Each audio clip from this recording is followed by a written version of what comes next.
Now then, as we study man or any other living organism and try and describe him accurately and scientifically, we find that our normal sensation of ourselves as isolated egos inside a bag of skin is a hallucination. It really is. It's absolutely nutty. Because when you describe human behavior, or the behavior of a mouse or a rat or a chicken or anything you want to describe, you find that as you try to describe its behavior accurately, you must also describe the behavior of its environment. Supposing I walk, and you want to describe the action of walking. You can't talk about my walking without also describing the floor. Because if you don't describe the floor and the space in which I am moving, all you will be describing is somebody swinging his legs in empty space. You know, you couldn't see me unless you could also see my background, what stands behind me. See, if I myself, if the boundaries of my skin were coterminous with your whole field of vision, you wouldn't see me at all. You would see my bright red vest instead. That's why I put it on this evening, to demonstrate this point. And that would be the thing that filled your field of vision, that was the thing standing there. You wouldn't see me, because in order to see me, you have to see not only what is inside the boundary of my skin, but you have to see what is outside it too. Now that's terribly important. Really, the fundamental, ultimate mystery, the only thing you need to know to understand the deepest metaphysical secrets is this: that for every outside there is an inside, and for every inside there is an outside. And although they are different, they go together.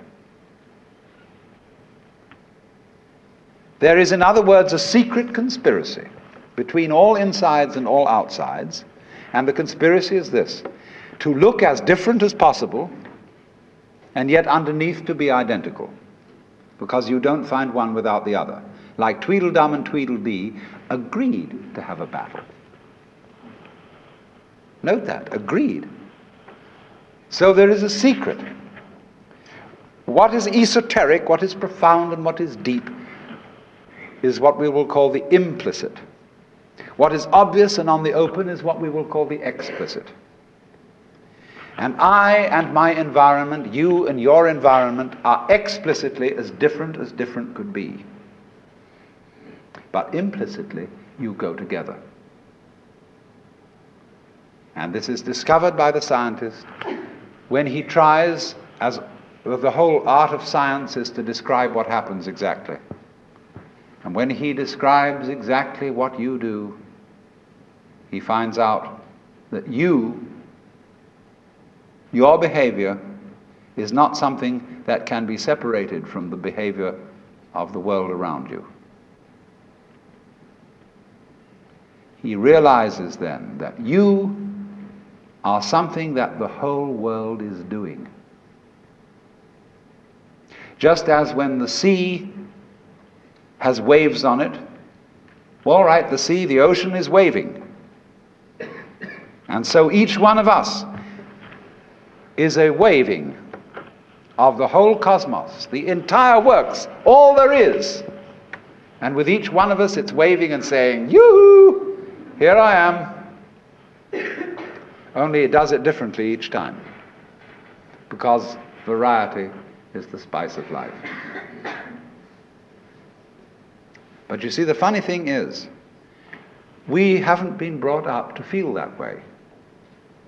Instead of feeling that we, each one of us, are something that the whole realm of being is doing, we feel that we are something that has come into the whole realm of being as a stranger. When we were born, we don't really know where we came from. because we don't remember. And we think when we die, that's just going to be that. Some people console themselves with the idea that they're going to heaven, or that they're going to be reincarnated, or they're going to Summerland or something, People don't really believe that. For most people it's plausible. The real thing that haunts them is that when they die, they're going to sleep and never going to wake up. They're going to be locked up in the safe deposit box of darkness forever. But that all depends, you see, upon a false notion of what is oneself. Now, the reason why we have this false notion of ourselves is, as far as I can understand it, that we have specialized in one particular kind of consciousness. Being very general and rough, we have two kinds of consciousness. One I will call the spotlight, and the other the floodlight. The spotlight is what we call conscious attention. And that is trained into us from childhood as the most valuable form of consciousness. When the teacher in class says, "Pay attention," everybody stares and looks fast at the teacher like that.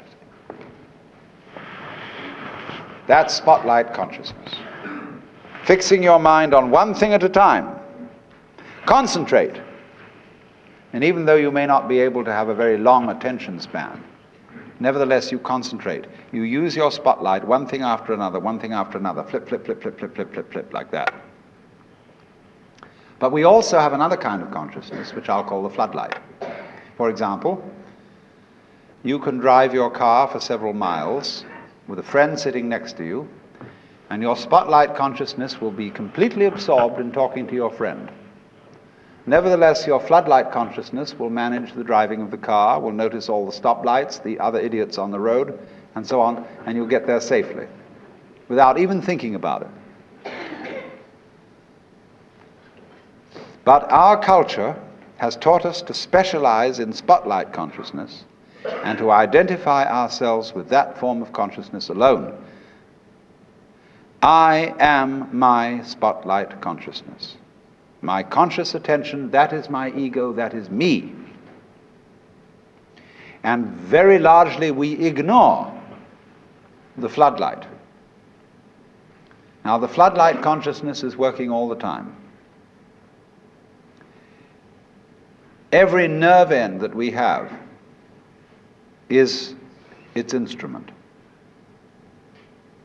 You know, you can go out to luncheon or something and you sit next to Mrs. So-and-so, and you go home and your wife says to you, "Was Mrs. So-and-so there?" "Yes, I sat next to her." "Well, what was she wearing?" "Well, I haven't the faintest idea." You saw, but you didn't notice.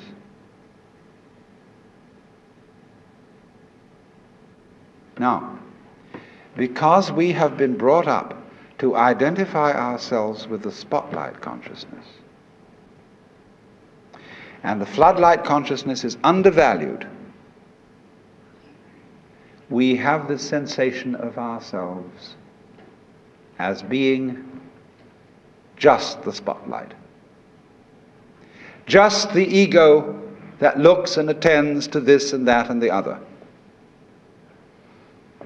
And so we ignore and are unaware of the vast, vast extent of our being. People who by various methods become fully aware of their floodlight consciousness have what is called a mystical experience,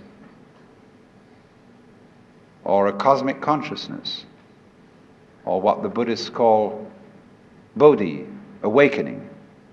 The Hindus call moksha, liberation, because they discover that the real deep, deep self, that which you really are, fundamentally and forever, is the whole of being. All that there is, the works, that's you. Only that universal self that is you has the capacity to focus itself at ever so many different here and nows. So when you use the word I, this, as William James said, is really a word of position, like this or here.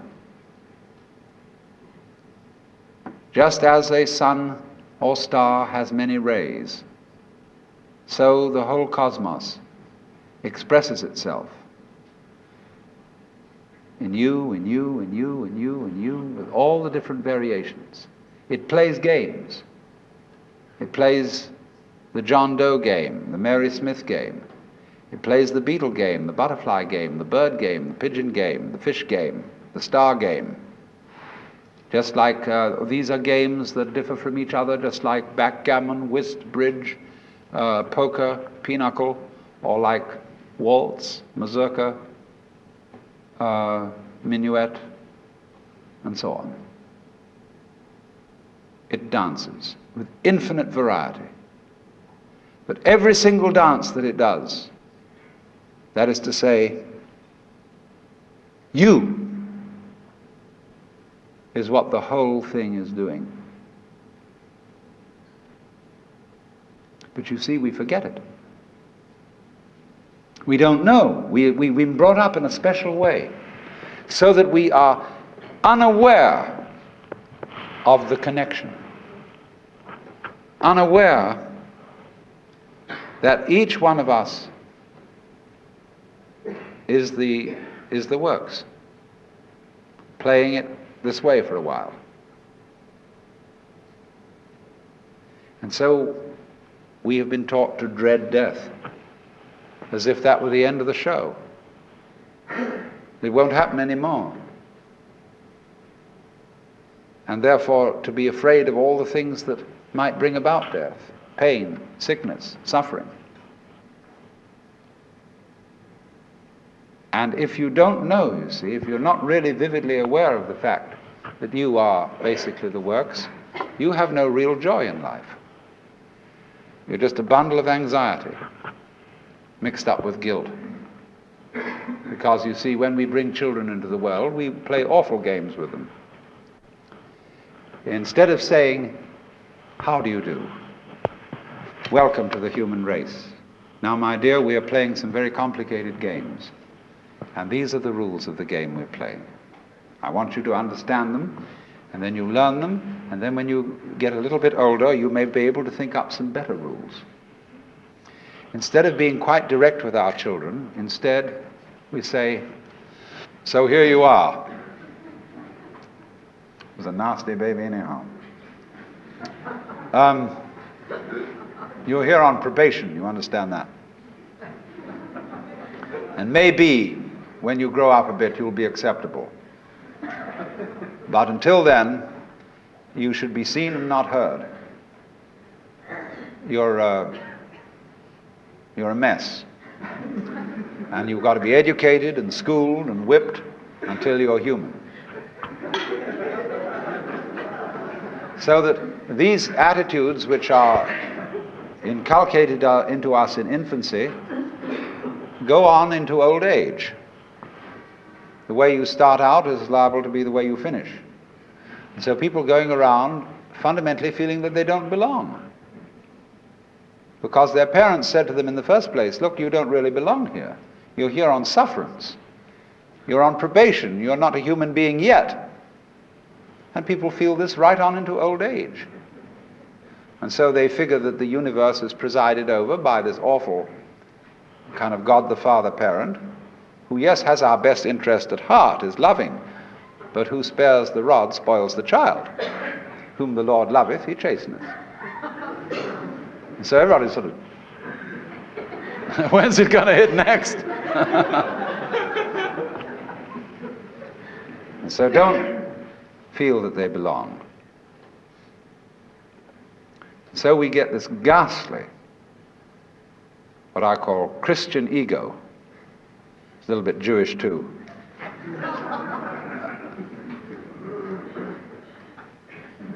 Who really feels that he's homeless, he's an orphan. Even the Christians say we are sons of God by adoption and grace.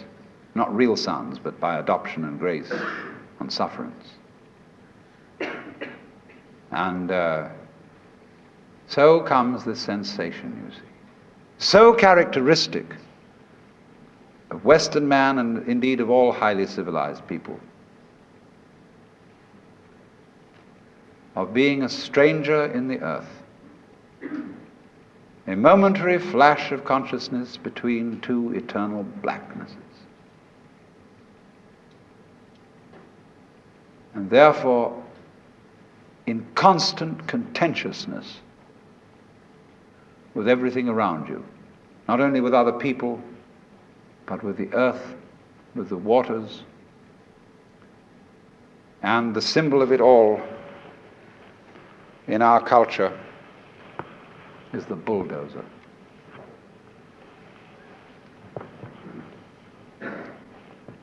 Where I live, aboard a ferry boat, there is opposite us, across the water, or was opposite to us, some lovely hills. They are going to put houses there.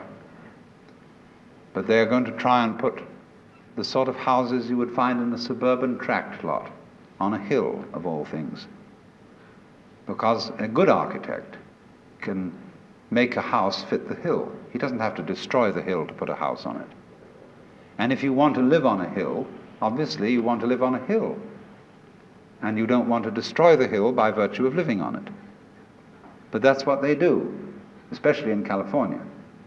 Because Texas is kind of flat, and they don't have to do that kind of thing. But in California, where we've got lots of hills, they always scrape the tops off them till they're perfectly flat. And then they put houses on, and then they scrape them off in terraces all the way down. They upset the ecology of the hill, and eventually all the houses fall down. And so what? But by that time the payments have been made. But that's because the builder doesn't feel that the external world is his own body. It is. The external world is your own body extended. So he, instead of going up to the hill and saying, "Good afternoon, I very much want to live here, and I would like to know what kind of house you would like to have built on you." An intelligent architect always does that. Instead of that, he has a prejudice about what kind of a house is a house. And he has to make the hill submit to this prejudice. So he has to ruin the hill and get rid of it, pretty much, then put the house on it. He's absolutely out of his mind. And he's out of his mind because he doesn't realize that the external world is his body. When he realizes that, he'll get his mind back.